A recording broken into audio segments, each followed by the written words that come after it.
first things first, you want to make sure that you're starting at attention position. So remember, roll those shoulders back, and especially when you have a heavy drum on in front of you, make sure it's not pulling you forward. Stand up nice and tall, engage that core, and make sure you have a separation between your legs, so the lower half of your body and the upper half. Whenever we're marching forwards, backwards, or any direction, you want to make sure that your upper body is nice and steady and our legs are doing all of the motion. Hello everyone, I'm Connor Michael. I'm the rank captain for the cymbals, and today I'm going to help teach you guys a little about some back marching. So when you think about backwards marching, there's three things we want to consider: our initiation, our step size, and our foot technique. So starting with your initiation, start your points up in attention position.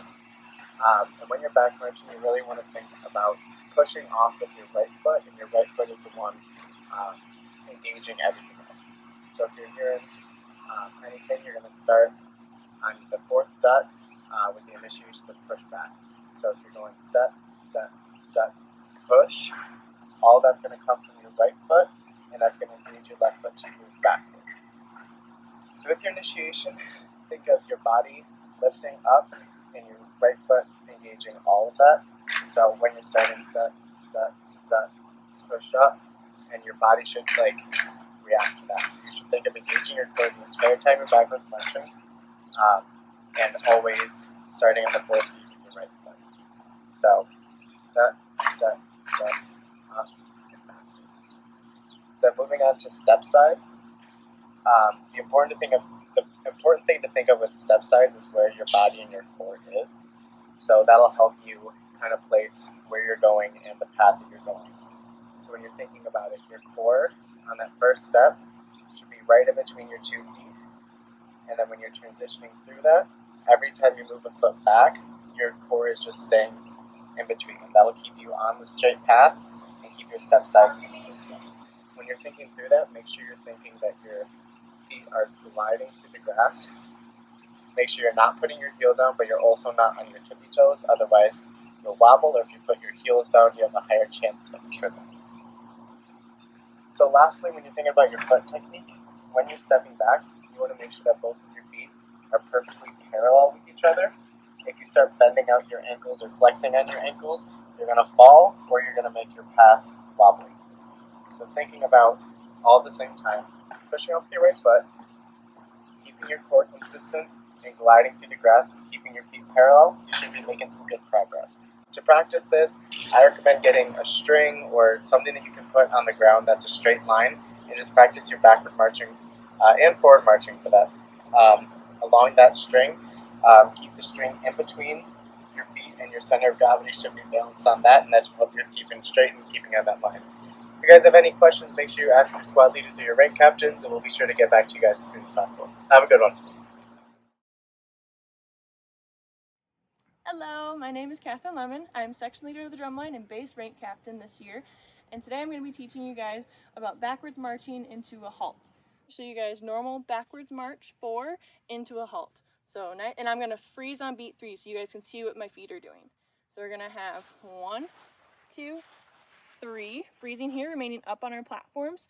Our feet are parallel to each other, and we're going to push off with the right foot. So the right foot is coming back, and as it comes back, the toes are going to point out, and they should be pointing out at a 45-degree angle, so that as I'm now pushing off with my left foot to come into the halt, push off with the left foot, that also comes at a 45-degree angle. So all together, we're back at attention position, our 90-degree angle.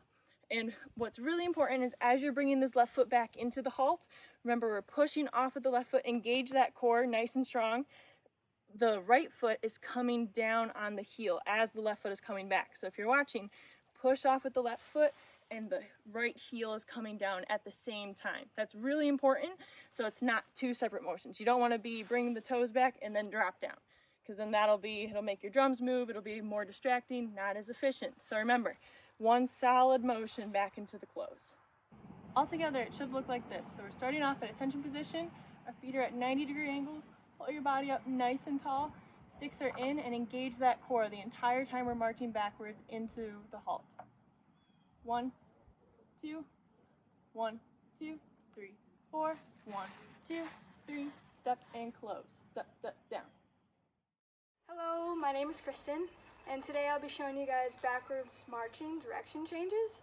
And we're just gonna get right into it, and I'm gonna go forwards marching to backwards, and at the direction change, I'll stop and show you guys what's going on.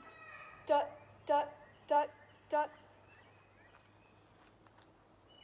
So at this point, my body and weight are centered in between my legs. My feet are parallel, and they're both pointed, and my heels are off the ground. And the next step we take, going into backwards marching, I'm going to place my back foot in the same exact spot and going backwards.